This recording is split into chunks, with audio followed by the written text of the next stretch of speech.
खमंग, झणझणीत आणि तोंडाला पाणी आणणारा असा हा विदर्भ स्पेशल पाटवडी रस्सा.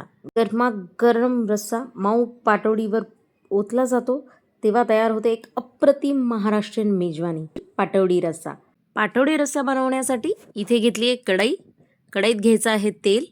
तेल चांगलं गरम झालं की याच्यात घालायची आहे मोहरी, जिरं आणि चांगली फोडणी तडतडू द्यायची. त्याच्यात घालायचा हिंग, हिरवी मिरची, लसूण पेस्ट आणि थोडी हळद आणि याला हलकं परतून घ्यायचं आहे.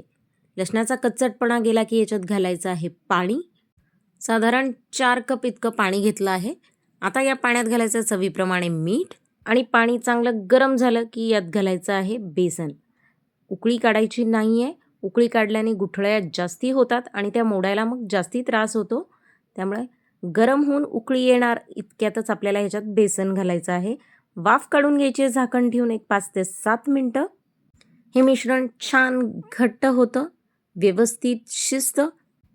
आता एकीकडे एका ताटाला तेल लावून घ्यायचं आहे आणि त्याच्यात ते बेसनाचं मिश्रण काढून घ्यायचं आहे. मिश्रण गरम असतानाच याला व्यवस्थित आपल्याला पसरवून घ्यायचं आहे. ह्या वड्या नुसत्या खायला पण खूप खमंग लागतात, जसं आपण पिठलं करतो.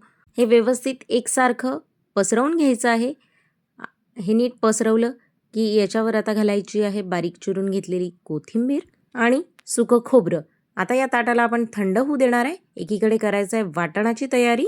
त्यासाठी इथे एका पॅनमध्ये घेतलं आहे सुकं खोबरं आणि हे आता गुलाबी होईस्तोवर आपल्याला भाजून घ्यायचं आहे.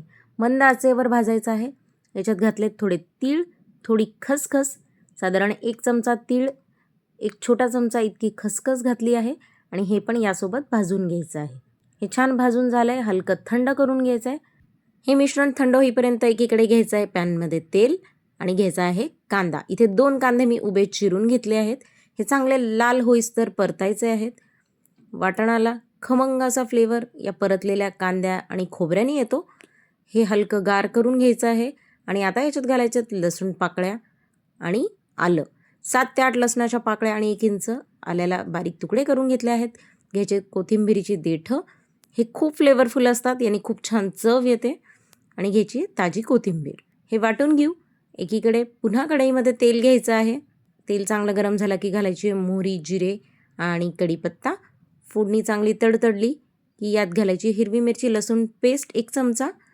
याने एक खमंग वेगळा फ्लेवर येतो आणि त्यासोबतच घालायचं आहे करून घेतलेलं वाटण आणि यालाही व्यवस्थित परतून घ्यायचं आहे. यात घालायचं आहे हळद, लाल तिखट, कांदा लसूण मसाला आणि हे व्यवस्थित परतून घ्यायचं आहे. चांगलं तेल सुटेपर्यंत परतायचं आहे.